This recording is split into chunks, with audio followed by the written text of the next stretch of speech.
There's a moment almost every person who prays has had. You ask God for something. Days go by, weeks go by, nothing changes. And a quiet thought creeps in. Is this even doing anything? Padre Pio, one of the most trusted mystics in the history of the Church, spent his whole life answering that exact question. And his answer is not what most people expect, because what he taught wasn't just have more faith. It was something far more specific about what a prayer actually is the moment it leaves you, and why doubting it works doesn't stop it from working.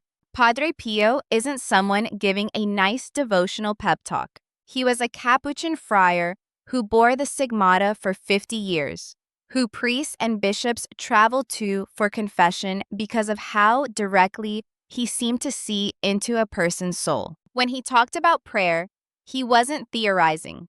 He was describing something he said he had witnessed over and over as a direct spiritual reality, not a metaphor. Here's the foundation of it. In Catholic theology, prayer is not a transaction where the success of the prayer depends on how confident you feel while praying it.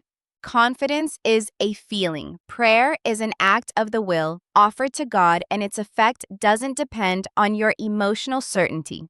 It depends on God's response, which is not bound by your doubt. Padre Pio's own most famous words sum up the posture he asked people to take. Pray, hope, and don't worry. Notice the order. Pray first, hope second, worry, including the worry that your prayer isn't landing, comes last, and he tells you to let it go. Most of us treat doubt like proof. If I don't feel a shift, I assume nothing shifted. But Catholic teaching on prayer has never worked that way. The Church has always taught that grace operates independently of how it feels in the moment. The sacraments are the clearest example, where the effect doesn't depend on the emotional state of the person receiving them. Prayer works on a similar principle. Your doubt is a feeling passing through your mind. It is not a force that reaches out and cancels the prayer you already offered. Imagine a woman who has been praying for years for a family member who's drifted from the faith. Every night, she says the same simple prayer. Nothing changes that she can see. No phone call, no apology, no visible softening. After enough years of silence, she starts to wonder if she's just talking to herself. This is the exact scenario Padre Pio spent his life responding to. People who had been faithfully praying and were starting to conclude that faithfulness wasn't enough. And his teaching to people in that position was consistent. The prayer is not measured by what you can see. It's received the moment it's offered, and it becomes part of a larger movement of grace that is often working long before there's any visible sign of it. So what is actually happening spiritually when you pray and don't feel anything change? Catholic teaching holds that God is not limited to the timeline you're watching. A prayer offered today can be part of what shapes a moment 5 years from now. A word someone says, a memory that resurfaces, a moment of unexplained clarity. The seed doesn't disappear just because you can't watch it grow. It's planted, and the planting is the part that's in your control. The growth was never yours to control in the first place. Here's the part that reframes everything. Doubt isn't a glitch in your prayer life. It's often the exact terrain where prayer becomes meaningful. If you only prayed when you felt certain, prayer would just be following your emotions.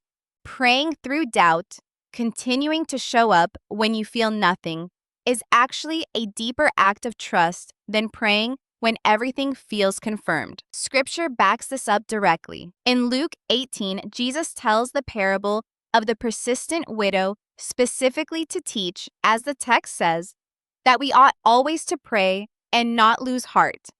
The lesson isn't pray until you feel sure.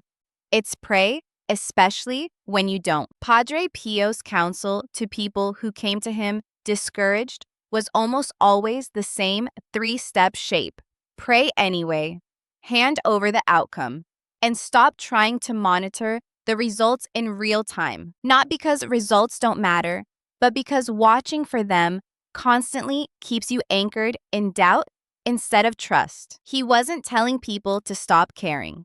He was telling them to stop needing proof before they'd keep going. This matters right now because most of us live in a world engineered around instant feedback. You send a message, you see it's read. You post something, you watch the numbers climb. Prayer doesn't work that way, and that mismatch is part of why it feels broken to us. It's not broken, it's just operating on a timeline and through a mechanism that was never designed to give you a notification. So, what do you actually do with this?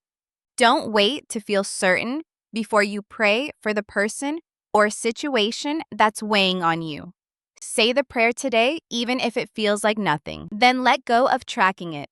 Stop treating the silence as an answer. Trust that the prayer is already doing something on a timeline that isn't yours to see. If there's someone you've been praying for and you're starting to wonder if it's worth continuing, this is your answer. It's worth continuing, not because you'll feel a shift today, but because, as Padre Pio said, the posture was never supposed to be pray until you're sure. It was always pray, hope, and don't worry. Say the prayer anyway, and I'll see you next time.